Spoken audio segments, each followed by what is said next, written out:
Hi, my name is Eric Paglia, and welcome to the first of 5 daily episodes of the Leadership in Business Accelerator. Newly launched in 2021 by Seaweed, together with lead partner the Government of the Netherlands, Facebook and Nestle, and with support from the 2030 World Resources Group and CEO Water Mandate, the Leadership in Business Accelerator will highlight the importance of effective private sector leadership on water issues and provide practical advice and best practice examples on global awareness of water in the international, regional, and local agendas. Thanks to our partners, we'll be able to explore a wide breadth of topics this week that just scratch the surface of water in the private sector agenda.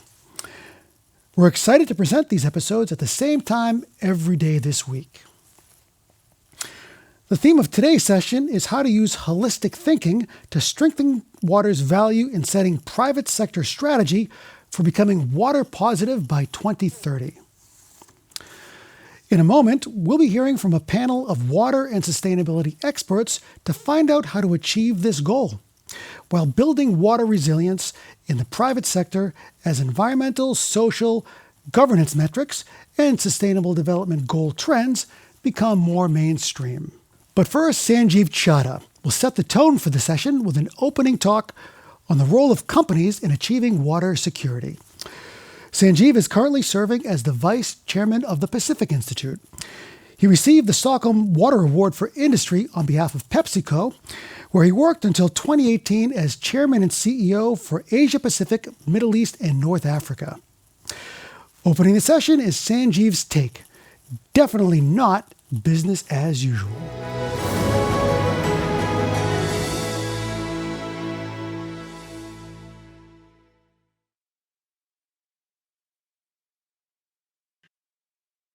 Friends, let's make no mistake. We are facing a global water crisis. For our people, our ecosystem, businesses, economy, for our world. A crisis that is likely to be far worse than the current pandemic, difficult to imagine as that might be. Climate change is further exacerbating the situation. The drought in California, the recent devastating floods across multiple European countries and China and India are all stark reminders that, as someone put it very well, if climate change is a shark, then water is its teeth. Sadly, the crisis is getting worse with every passing year. We are woefully short of achieving the SDG 6 water goals for 2030. And here is the irony. This is not a crisis where we do not have solutions. This is happening despite having proven cost-effective solutions on water access, conservation, purification, sanitation, nature-based solutions, financing solutions.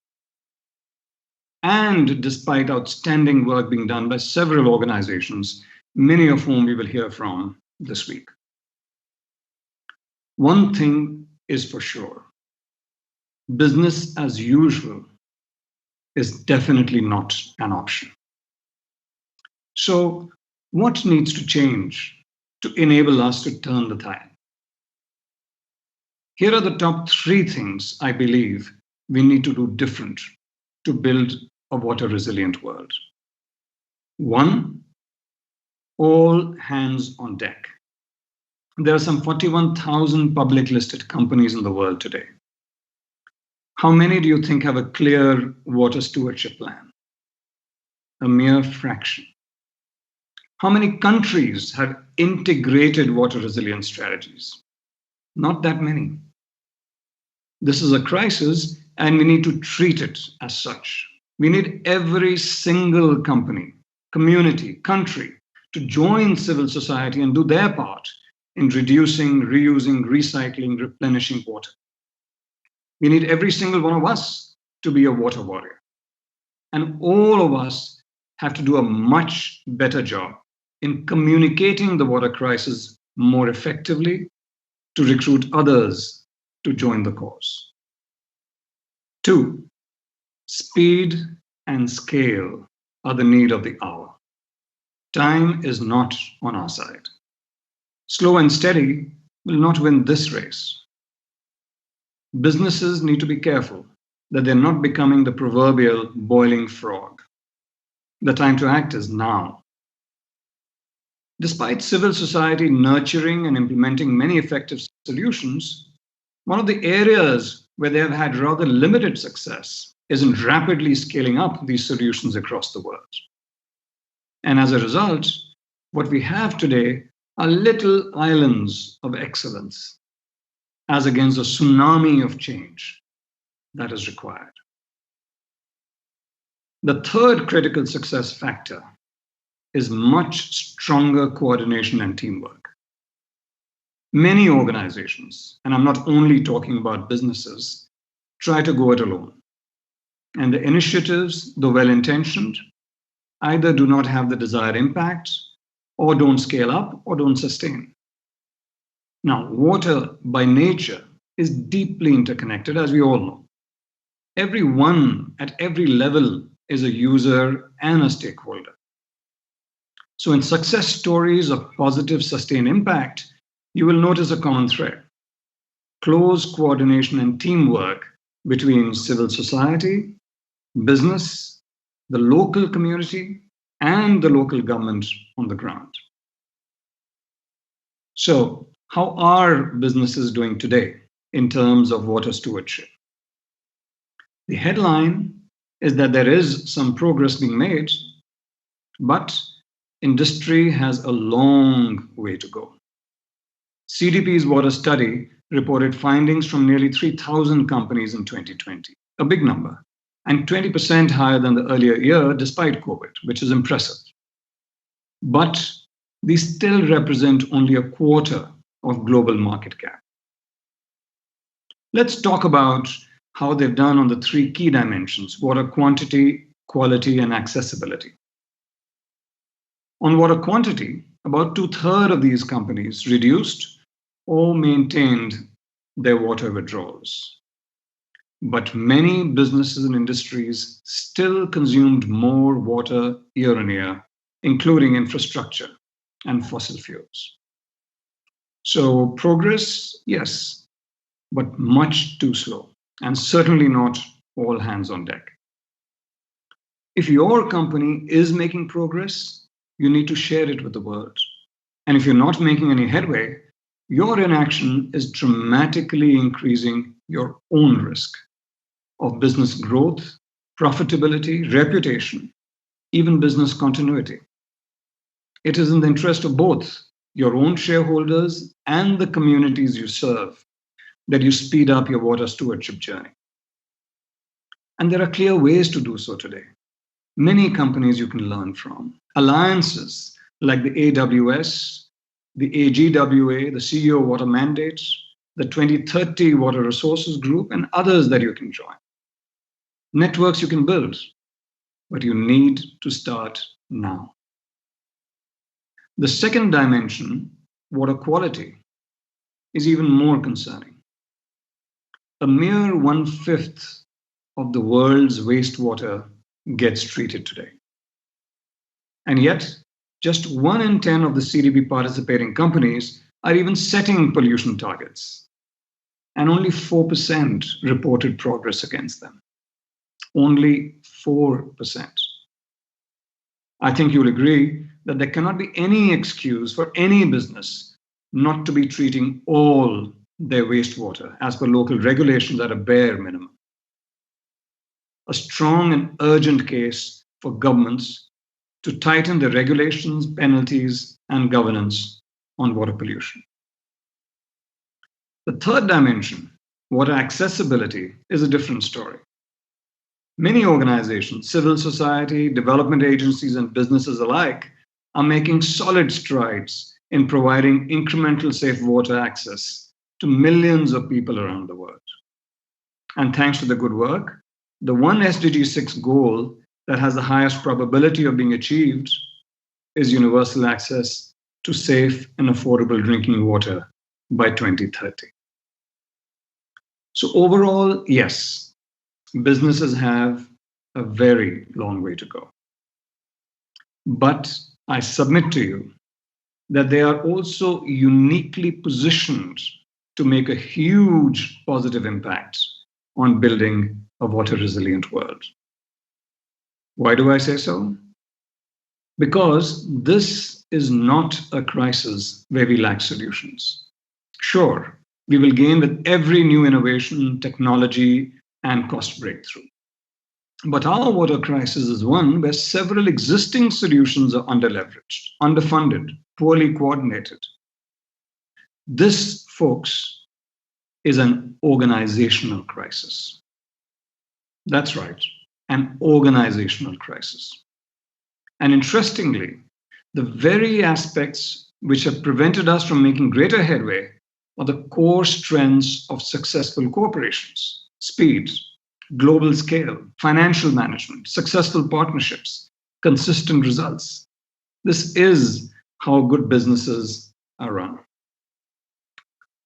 That said, they too lack certain muscles. It is civil society, entrepreneurs, and NGOs who have many of the solutions. The dedication, the drive, the on the ground experience that is essential to convert the best plans into reality.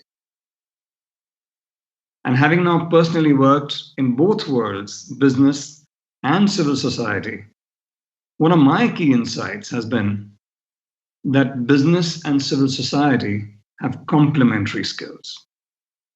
For many decades, they've largely lived in parallel worlds and developed separate DNAs, even a certain disdain for each other. But increasingly, whenever they have forged a partnership with a common goal, the power and potential of their complementary skills has been palpable. The outstanding progress in water accessibility is a great example of them multiplying their individual positive impact many times over. Look around, and you will find an increasing number of such partnerships with inspiring results. Gap Inc.'s powerful Women and Water Alliance with USAID, Nestle's focus on regenerative agriculture, Dow's inspiring work with TNC on nature based solutions, leveraging wetlands to deliver win win solutions for the environment and big financial gains for the company. PepsiCo's strong achievements and plans on safe water access with partners like Water.org, Safe Water Network, and WaterAid. Cargill setting the next generation of water targets in collaboration with WRI and AWS. Braskem's outstanding water reuse program, resulting in zero incremental freshwater use in their Brazil plants. Carlos Brito, till recently CEO of AB InBev, who personally, along with his company, have been great role models in demonstrating the power of partnerships. Unilever, Diageo, Danone, and many others are setting inspiring examples of how we can together build a water resilient world. And for all these reasons, one of the strategic partnerships that I personally am excited about is the Water Resilience Coalition. It was launched under the aegis of the UN Global Compact last year, with the explicit objective of accelerating progress against the water crisis. It comprises both reputed global businesses as well as leading civil society organizations, both with deep water expertise and complementary skills from diverse industries and geographies. And they have come together to achieve well-defined goals to build net positive water impact in high-stress water basins across all the three dimensions. And what's more, it is a CEO-driven coalition, with many of these global CEOs personally involved in guiding its goals, strategy, and progress. In closing, I want to reinforce my key message. We are facing a crisis that is worsening, and time is of the essence. The three things we need to do differently to turn the tide. One, we need all hands on deck now, and all businesses need to aim for net zero water, no less. Two, much greater speed and scale behind proven solutions, especially related to water quality and quantity. And three, stronger coordination and teamwork to enable our efforts to bear fruit and, importantly, sustain over time. I'd like you to remember that this is an organizational crisis, which can be overcome by building partnerships between business and civil society, which leverage their complementary skills. And we have some excellent success stories and role models to learn from. As we stand here today, we are staring at a huge win-win-win opportunity for businesses to protect their own future, for civil society and development agencies to scale up their good work manyfold, by both joining hands to decisively turn the tide against the water crisis. Together, we can.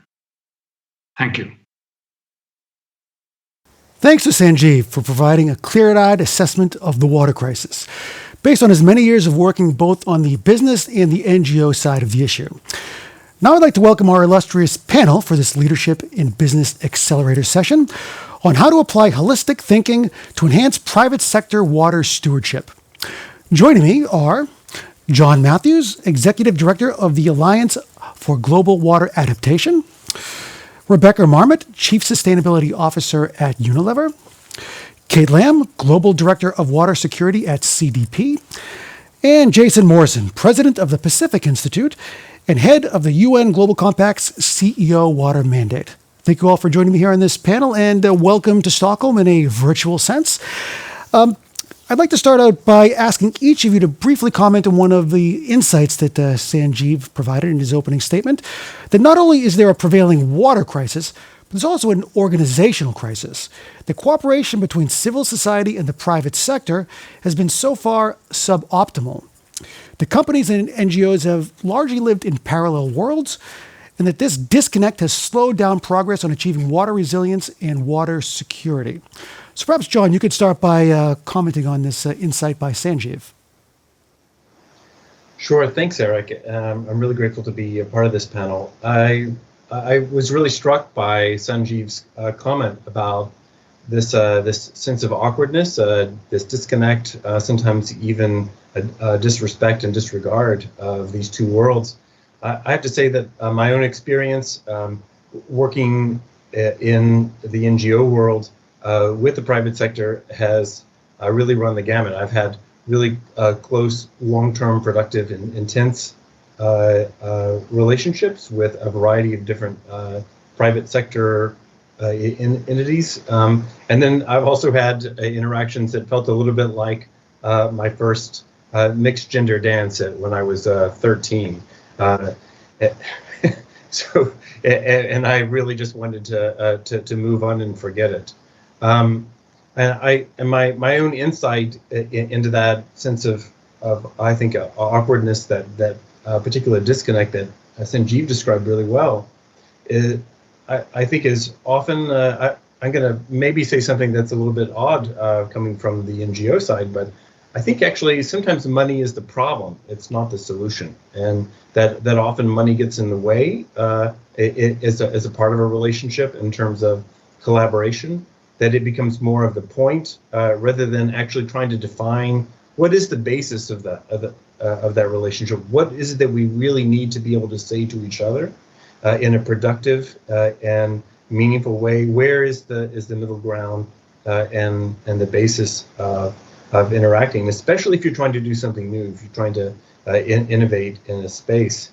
And I think maybe if I could make just a follow-up point on that, I think that sense of awkwardness is often exacerbated when you have a kind of arranged marriage that's been set up with, say, an ESG team, rather than necessarily ESG-minded operational staff who are actually involved in a lot of the kind of operations, the decision-making, that there's a really strong basis for how to embed yourself in each other's world in order to have a firm foundation for that work together. Yeah, and if I can build on that, Eric, thank you, John. I similarly have a range of experiences with private sector organisations. The vast majority have been really very constructive. And at CDP, we're seeing more and more companies partnering with us to address the impact in their supply chains, for example, and they're taking on long-term relationships that enable real change to take place. But I think the awkwardness in some respect also stems from, and I really agree with John's point about money, but the role that civil society plays is one of holding corporations to account, right? Pushing them beyond where they would otherwise be on these issues. And that can be done in one of two ways. It can be done from a very constructive way where we're celebrating successes and we're advocating for more, or it can be done with sticks. And both are absolutely necessary in order to drive better outcomes. Some do it better than others, but there is that necessary tension that will always remain between different organizations of these categories in order to succeed. But there are really a large number of instances where that is a very healthy and productive relationship. And I know Jason has certainly got a lot of experience in that point as well. Yeah, thanks, Kate. And I guess I would come at it from a slightly different angle and maybe backing up a little bit in time, which is if you look at corporate water stewardship over the last decade plus, we've really emphasized the local nature of water issues and how to think about that local context to inform action. And what that has done is put a disproportionate amount of thinking and influence on the way that sites at a company might approach an issue. And it's a very site-focused approach. And as companies have moved outside their factory fence line to think about water-related risk, where does it start, how to address it, they've begun engaging with NGOs. But a lot of that is happening at a site level bilaterally through a partnership. And so even those leading companies that are partnering with NGOs that they are working with to do source water protection projects or nature-based solutions are still not having impact at scale because of this structure is not large enough to address water security or water resilience at scale. And I would say, hindsight's 2020. You can look back on where the evolution of corporate water stewardship and understand how we got there and make sense. But when we look forward the next 10 years, we're going to really need to think about structures that bring not only multiple sites and companies together with one another and those NGOs, but collective action initiatives that can have impact at scale in those water-stressed regions. So I fully agree with Sanjeev's point. We have an organizational deficit that needs to be addressed, and the corporate water stewardship community hasn't really thought through that long game strategy for how to build that architecture from global down to local that could connect sites to their civil society counterparts and to have projects that have impact at scale. Hi, thank you so much also for inviting me along. So I think from my perspective, building on John and Kate's analogy, it is about relationships and understanding different perspectives. So, and Jason, you've just said as well, this is really about understanding the best way of working and how you scale. So I'd say from my perspective and from Unilever's, when you're working cross-sector and you're working with civil societies, government stakeholders, it is a different way of working. But actually things like 2030 Water Resources Group and Sanitation and Water for All, I think are being successful because you're bringing in the best of complementary skill sets. So if I think of some of the work we've done over the years with governments, so Swachh Bharat in India, or UN agencies like UNICEF, NGOs like Conservation International, I think different organisations have their own strengths. And actually, when you recognise that, you can then work together for a far greater outcome. And I think all of that, to your point as well, Jason,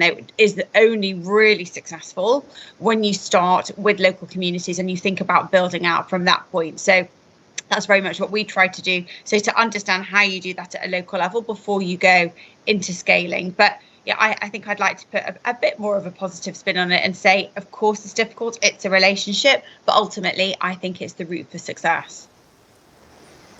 Okay, so Jason, given that water issues, like many other sustainability challenges, are all too often addressed in isolation, how can holistic strategies be achieved by leveraging SDG and ESG frameworks? Yeah, so the Sea Water Mandate is a corporate water stewardship commitment platform of the UN Global Compact. So as a UN entity, it's probably not surprising to hear that we have a bias toward aligning corporate water stewardship practice, corporate sustainability practice with UN frameworks, SDGs, and the Climate Action Agenda and the UNFCCC. The Global Compact right now is orienting around one initiative called the SDG Ambition. And this is the way of characterizing what businesses can do, what the 8,500 companies within the Global Compact can do to advance particular SDGs. SDG 6 was one of the 10 that UN Global Compact identified as not being on track for achievement by 2030. And the cornerstone concept for the SDG ambition for water is this concept of net positive water impact. And the idea here is, if you unpack what we mean by net positive water impact, it's addressing the water quantity piece or water availability, the water quality piece, and water accessibility, the WASH, the water access, sanitation, and hygiene. And this tracks very closely with SDG 6 by design. That's 4 of the 6 targets of SDG 6. And the logic here is, if you're going to open up the door for collaboration between public-private and private and independent sector, like we were just talking about with NGOs, you need to have shared ambition so that you can align on the actions and the interventions that are needed to achieve that ambition. And so the idea behind net positive water impact is to align with SDG 6 so that companies, where they are working together in water stressed regions or where they are working with governments in those same regions, they can be aligning on programs and investments that are geared toward achieving SDG 6. And we know in the water sector that water is a connector with other SDGs and other societal challenges that are captured and codified in the SDGs. And that's one of the pathways that we will see towards getting increased investment by the public sector, by the private sector, let me take that back, because if nothing else, the business community is always looking to multi-solve different challenges with the same investments where possible. So when you see this playing out, for example, in the work that Danone has been doing in their first soil health programs and then regenerative agriculture programs, they realized that many of the investments that they were making that had water benefits also had economic livelihood benefits for their supply chain farmers. And it also had greenhouse gas reduction benefits and biodiversity benefits. And what they wanted to work with the Sea Water Mandate to do is to begin to identify and quantify those benefits and eventually to monetize them. Because once you do that, you're going to start mainstreaming the investments across business community for those that really will see the strong business case for taking action on water because of these other benefits that come out of those investments. Would any of you others like to comment on what Jason had to say there?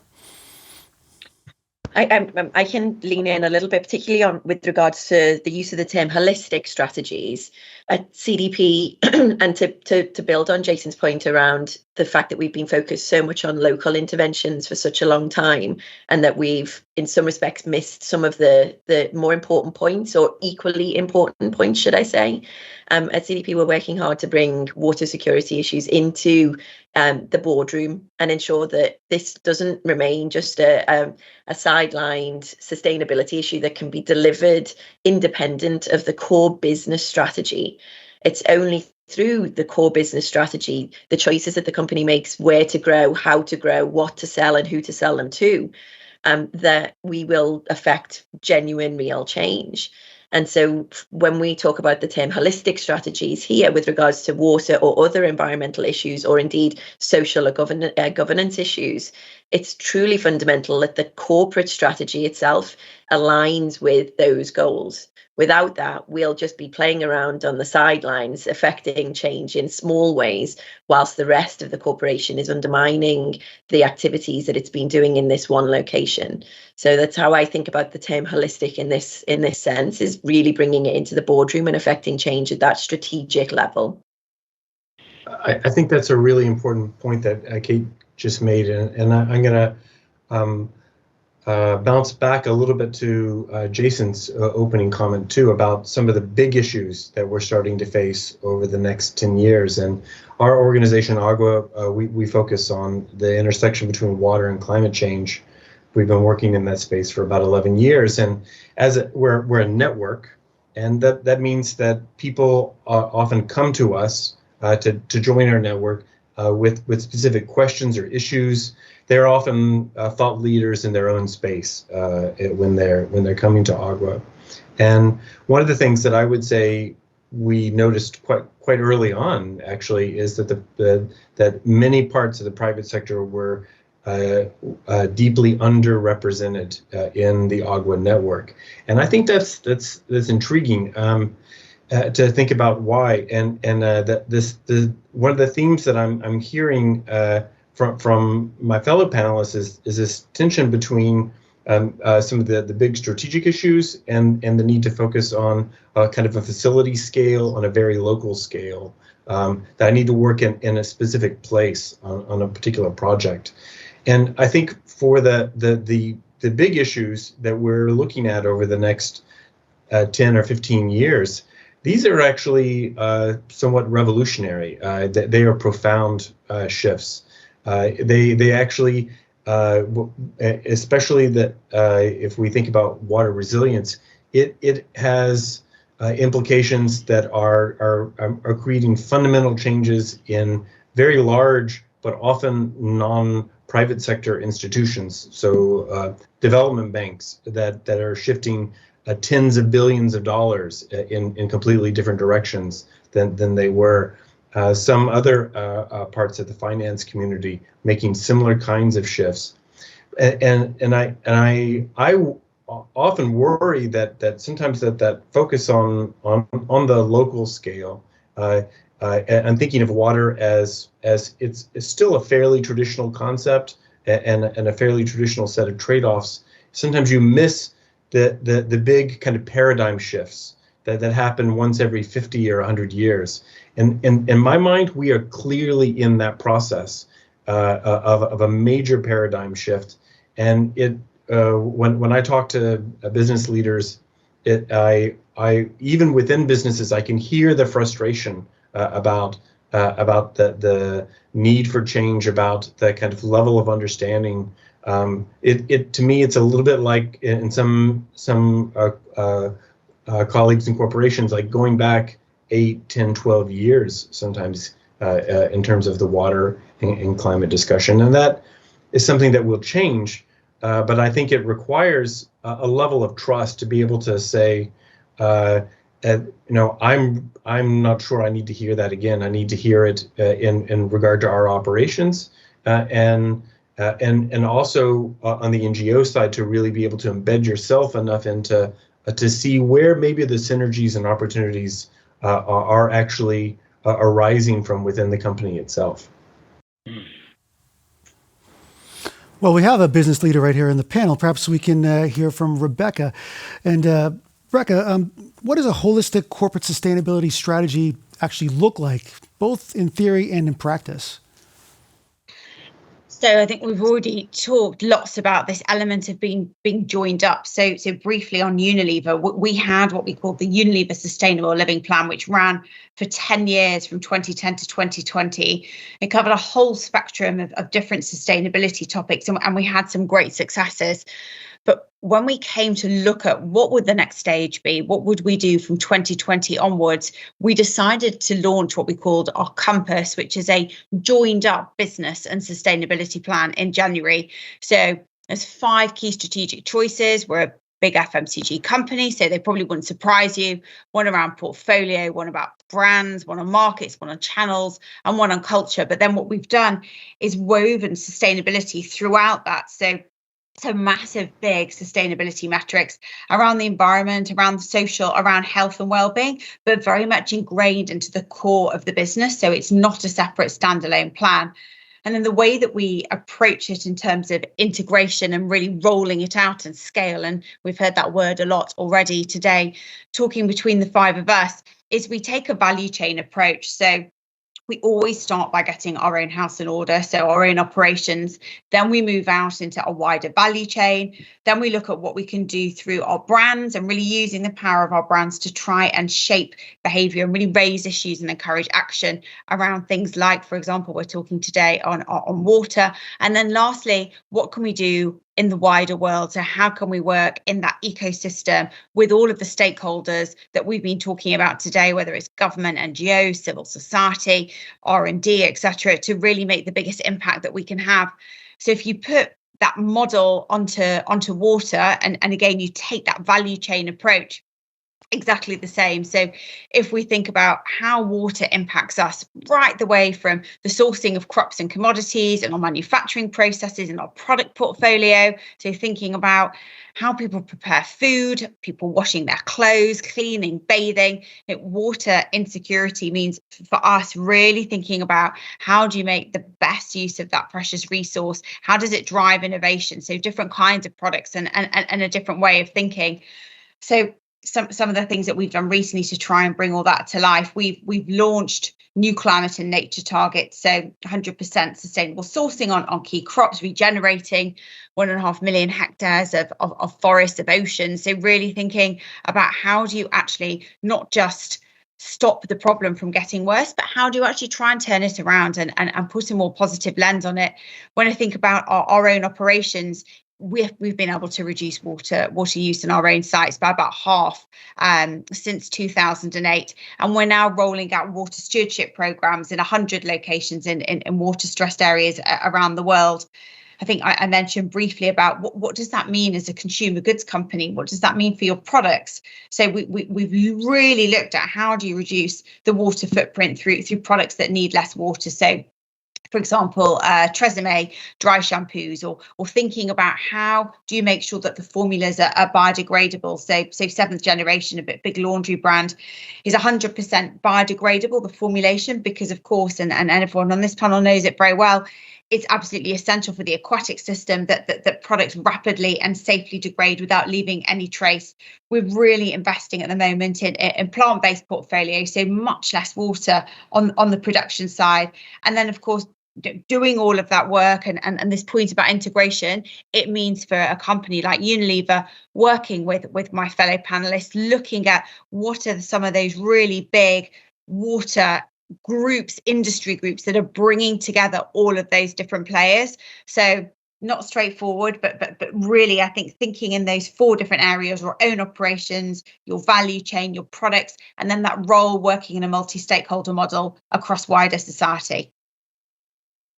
And Rebecca, it's so exciting and inspiring to hear that level of leadership and innovation taking place. I think that's exactly what we need more companies to be embracing, right? It is really fundamentally thinking about the way in which they do business, the products that they're putting on the market, and how they are affecting water-related outcomes and broader outcomes as well. So congratulations, it's really inspiring, and thank you for sharing that. Yeah, I would agree with that. And Unilever's, of course, been leading on sustainability for a long time. So it's not surprising to see how deeply it's embedded and ingrained across the business strategy generally. I would make the case, and I don't think anyone in this panel would disagree with the argument, that there is a business case for sustainability if you elongate the temporal horizon. And most companies, when they start thinking long-term, can make the case for investments in sustainability. I want to go back to something, Kate, that you said about getting water higher up in the company to the C-suite and to director level, and something also that John spoke to about how climate change as it relates to water is changing the calculation and the understanding. Because I fully agree with both points. And John, through our work on the water resilience assessment framework, one of the things that I think has become really clear is that once companies start thinking about the stressors and shocks and the trends that the drivers of change that they face, and they really understand that deeply, they will begin to see that the risk around water for them is systemic. And it's not just basin by basin, site by site. So going back to my first point, and once you start thinking about, it's not just day zero in Cape Town, but it's about how climate change is changing water systems everywhere. And therefore, our enterprise level strategy, our ambition needs to get well beyond the, hey, in this site, we're going to do X, Y, and Z. In this site, we're going to do elemental P. That just doesn't make sense when you start understanding water at this systemic level and you think about it in the face of climate change and what's going to happen over the next decade to 2 decades. And I think companies are starting to get that at the highest levels of the company. And they're scared, and they should be scared, because it's going to happen even faster than all of us that have been saying that this is happening faster than you appreciate. It's going to happen even faster. And so I'm not worried about the wave of businesses that are about to come to water in a panic. It's already been ramping up. Kate, you can see it in the reporting that you're getting. What I think is that we need structures to assimilate this interest as it comes so that we can immediately speed and scale that Sanjeev was talking about, and get these companies investing in solutions in a way that accelerates the impact immediately. So a good example of this, we have a new member of the Water Resilience Coalition that hasn't really done a lot of water stewardship that much, but got connected to a number of TNC nature water funds, and are now putting multiple $1 million into 2 funds, one in Brazil, one in India, and got brought to that all through the work that was done by the member companies that helped establish those funds 8 years ago, 3 years ago, whatever. And it's a great example of how, if these structures are built and put in place, you're going to get newcomers that will come that want something that's readily plug and play, that they can actually invest in solutions in those scales. And I think we need to assemble that structure as fast as possible so that we can adopt these newcomers as they come in, because I believe they will be coming in fast in the coming years. I really want to strongly echo and endorse what you just said, Jason. And from my experience, some of these disruptive ideas, they don't mean that what we have been doing is wrong per se. I mean, the program that you just outlined, Rebecca, is widespread. It's deep. It's very impressive, and it's something you should be really proud of. I think. From our perspective, in effectively working as a kind of boundary institution, as a kind of guide and support for a very wide variety of institutions, as they're on a resilience journey, that you have to recognize that those kinds of tools, the support that you're talking about, Jason, that they need, you're exactly right, that they need to be there in place, and we have to have faith that on that journey that people will move along, that the level of awareness, it may be arriving later for many businesses, for many types of businesses than it has for different types of institutions, say in the public sector or for some types of NGOs, but it actually, in my experience, resilience is something that we you move from fear to implementation and to better thinking when using exactly the kinds of insights that you were mentioning, Jason. Things like system level thinking, understanding water as a resource that's associated with something that we have to manage with a much broader boundaries maybe than we have in the past, and shifting some of our framework about tools such as a really strong dependence on efficiency as our kind of one-stop solution for many types of work, to saying actually we need to think about a variety of other of approaches in addition to efficiency. So I think that's hopefully the same path that we'll see. The headlines are maybe the trigger, and some of the personal stories that have come out from the IPCC or that show up now in every other front page globally. But I think that we can assume that path is well defined and that people can move effectively along it. Okay, we're approaching the end of this discussion, but perhaps we can wrap up with a final question that each of you can comment upon. We've touched a little bit on this earlier in the session, but think a little more elaboration is in order. How can water be leveraged to achieve wider SDG and ESG targets in the private sector? For example, the climate, biodiversity, food systems, and NBS targets. And where do you see the synergies and the trade-offs that have to be made? Sure. Well, one of the ideas that I think that's run through every panelist here is this idea of water that is a connector, and we don't.